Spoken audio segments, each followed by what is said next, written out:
Hello students and welcome back to my channel excellent learning point. तो बच्चों, आज की इस वीडियो में हम क्लास 10th का वर्कशीट नंबर 44 डिस्कस करने जा रहे हैं। तो देखो, यहाँ पर बच्चों हम अपने साइंस चैप्टर को कंटिन्यू करने जा रहे हैं, तत्वों का आवर्त वर्गीकरण। ठीक है, यहाँ पे हम पढ़ने वाले हैं मेंडलीफ। बच्चों, मेंडलीफ ही एक ऐसा व्यक्ति था जिसके कारण तत्वों का आवर्त वर्गीकरण बनना पॉसिबल हो पाया, संभव हो पाया। अदरवाइज इससे पिछले जो दो लोगों ने ट्राई किया वो दोनों तो क्या हुए, असफल रहे। ठीक है, तो यहाँ पर देखो जरा इसके बारे में पढ़ते हैं सबसे पहले। तो ये देखो यहाँ पे क्या है, आवर्त सारणी के जन्मदाता। देखो इसको क्या कहा जाता है बच्चों, आवर्त सारणी के जन्मदाता। बच्चे अगर ये नहीं होता तो फिर हम इस जो हमारी तत्वों का जो वर्गीकरण है वो नहीं कर पाते। ठीक है, तो ये इसलिए इसका थोड़ा क्या कहते हैं, यहाँ पर ये चीज़ याद करने वाली चीज़ है यहाँ पर, तो इसलिए मैंने यहाँ पे आपको अंडरलाइन कर दिया है, तो आप इसके नोट्स बना सकते हो। ठीक है, तो ये जो वर्कशीट है बच्चों आपकी बेसिकली नोट्स बनाने के लिए काफ़ी अच्छा है, तो इसके प्लीज़ आप नोट्स ज़रूर बनाना। अब इसने ऐसा क्या किया बच्चों, तो इसने देखो यहाँ पे लिखा हुआ है आपका कि यहाँ पे तत्वों की आवर्त सारणी के प्रारंभिक विकास में उनका योगदान रहा है। मतलब कि उनका योगदान रहा है ये सारी चीज़ बनाने में। उन्होंने अपनी सारणी में तत्वों के अनेकों मूल गुण धर्म, परमाणु द्रव्यमान तथा रासायनिक गुणधर्मों में समान के आधार पर, ठीक है, व्यवस्थित किया। ठीक है, उन्होंने क्या किया बच्चों, तो जो परमाणु के द्रव्यमान थे, जो उनके गुण धर्म थे, जो उनके रासायनिक गुण धर्म थे, उन सबको उन्होंने उसके आधार पर इस चीज़ को बनाया था। ठीक है, तो ये उन्होंने किया था। ठीक है, बाकी तो ऊपर बच्चों हमने पढ़ ही लिया। ऊपर क्या था कि जो आपका न्यूजीलैंड जो था वो भी अष्टक सिद्धांत में अस्वीकार हो गया था। ठीक है, उसका तो माना नहीं गया था न्यूजीलैंड का, जो हमने पिछले वर्ष में पढ़ा था। ठीक है, तो यहाँ पे मेंडलिस ने क्या किया, तो जो भी परमाणु थे उसके गुणधर्म, परमाणु द्रव्यमान और रासायनिक गुणधर्म, इन सब के आधार पर उसने उस चीज़ को व्यवस्थित किया था। ठीक है, ये हो गया। अब उसने बच्चों क्या किया, तो देखो यहाँ पे लिखा हुआ है, मेंडलीफ ने अपना कार्य 63 बच्चों 63 तत्वों के साथ आरंभ किया। तो उसने क्या किया था बच्चों, उस वक्त ना, अब वैसे तो अभी 118 हैं, बट उस वक्त ना 63 तत्व ही माने जाते थे। मतलब कि उस वक्त इतने ही तत्वों का बोध था। ठीक है, उन्होंने तत्वों के परमाणु द्रव्यमान एवं उनके भौतिक रासायनिक गुणधर्म के बीच संबंधों का अध्ययन किया। ठीक है, देखो बच्चों यहाँ पर आपको कुछ बातें यहाँ पे बिल्कुल समझ में नहीं आएगी, बिकॉज वो साइंटिस्ट थे बच्चों। ठीक है, उन्होंने क्या किया, हर आइटम के द्रव्यमान को नापा, हर आइटम के, हर परमाणु के रासायनिक गुणधर्म को देखा। ठीक है, उस हिसाब से उन्होंने सबको एक साथ अरेंज किया। ठीक है, यहाँ पे लिखा हुआ है, रासायनिक गुणधर्म के अंतर्गत मेंडलीफ ने तत्वों के ऑक्सीजन एवं हाइड्रोजन के साथ बनने वाले यौगिकों पर अपना अध्ययन केंद्रित किया। पहले तो उसने क्या किया बच्चों, उन्होंने जो 63 तत्व थे सबका भौतिक, रासायनिक और आपका द्रव्यमान चेक किया, उनका अध्ययन किया। फिर उन्होंने हाइड्रोजन और ऑक्सीजन के जो कंपाउंड्स बनते हैं, यौगिक बनते हैं, उस पर उन्होंने अपना ध्यान केंद्रित किया। उन्होंने ऑक्सीजन हाइड्रोजन का इस्तेमाल ऑक्सीजन हाइड्रोजन का इसलिए चुनाव किया क्योंकि ये अत्यंत सक्रिय हैं बच्चों। सक्रिय मतलब कि काफ़ी ज़्यादा मतलब रिएक्ट करने वाले, और तथा अधिकांश तत्वों में के साथ यौगिक बनाते थे। तो कई सारे लोगों के साथ, कई सारे एलिमेंट्स के साथ ये यौगिक भी बनाते थे।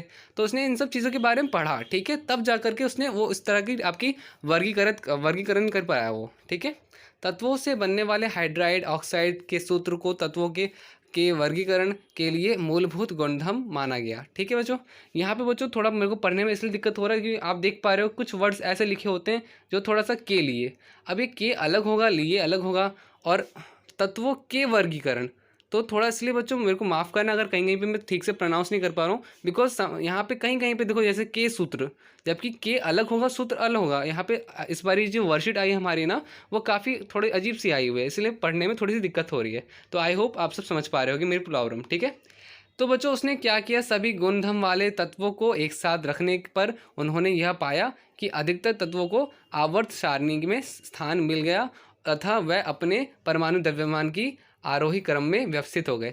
तो बच्चों उसने उसको सेम, जो सारे जिनके गुणधर्म और द्रव्यमान सेम थे ना, उनको एक जैसे थे, समान थे, तो उन्होंने उसको एक सूत्र में बांध दिया। ठीक है, एक क्रम में, आरोही क्रम में व्यवस्थित कर दिया। ये बातें उन्होंने बच्चों करी थी। ठीक है, तो ये देखो मेन उन्होंने क्या माना, तो इसी आधार पर, ये हमारी इंपॉर्टेंट लाइन है, इसी आधार पर मेंडलीफ ने आवर्त सारणी बनाई। किस आधार पर, तो यहाँ पे लिखा हुआ जिसका सिद्धांत है तत्वों के गुणधर्म उनके परमाणु द्रव्यमान का आवर्ती फलन होते हैं। और यहाँ पे फिर बच्चों लास्ट लाइन में लिखा है मेंडलीव की आवर्त सारणी में ऊर्ध्व स्तंभ मतलब कि ग्रुप तथा क्षैतिज पंक्तियों में पीरियड्स आवर्त कहते हैं। ठीक है, तो बच्चों ये उनकी पूरी की पूरी मतलब उनकी एक्सपेरिमेंट्स थी सारी, ठीक है, जो उन्होंने करी थी।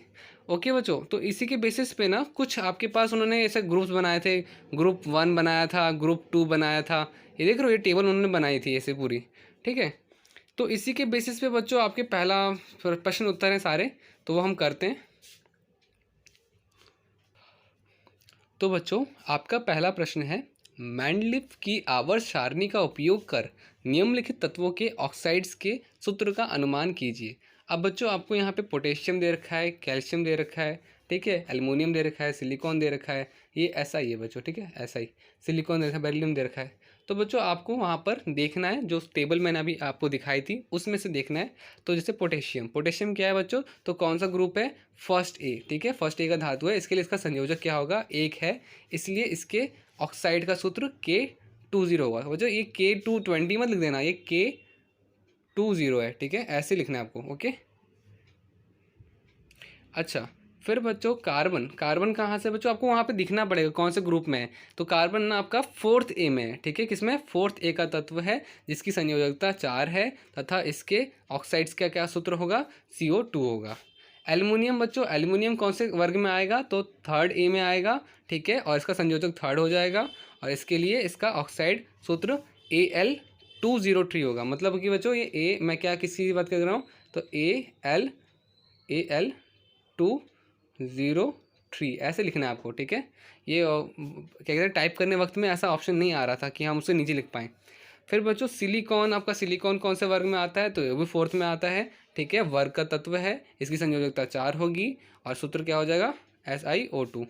इस तरह से बच्चों सारे करने हैं आपको, ठीक है। फर्स्ट का आंसर ये था। मेंडलीव द्वारा निर्मित आवर्त सारणी के नियम का आधार क्या है, तो बच्चों उसका क्या था आधार, तो मेंडलीव द्वारा निर्मित आवर्त सारणी के नियम के आधार समान भौतिक और रासायनिक गुणों वाले तत्व की आवधिक पुनरावृत्ति, यानी कि समान भौतिक एवं रासायनिक गुणधर्म वाले विभिन्न तत्व एवं निश्चित अंतराल के बाद आ जाते थे। तो ये बच्चों आपका सेकंड का आंसर हो जाएगा, ठीक है। थर्ड में बच्चों आपको वापस से लिखना है कि मेंडलीव ने अपनी आवर्त सारणी के तैयार करने के लिए कौन कौन से मापदंड अपनाए। तो मैंने बता रखा था बच्चों, यहाँ से आंसर आप देख लेना यहाँ से, ठीक है। फोर्थ बच्चों, मेंडलीव ने तत्व के ऑक्सीजन एवं हाइड्रोजन के साथ बनने वाले यौगिक पर अपना ध्यान केंद्रित किया, क्यों किया। तो बच्चों ऑक्सीजन जो और हाइड्रोजन थे वो काफ़ी जल्दी रिएक्ट करते थे, इनका उसका रीज़न इसलिए था, ठीक है। यहाँ पे आंसर आप इसका देख लेना।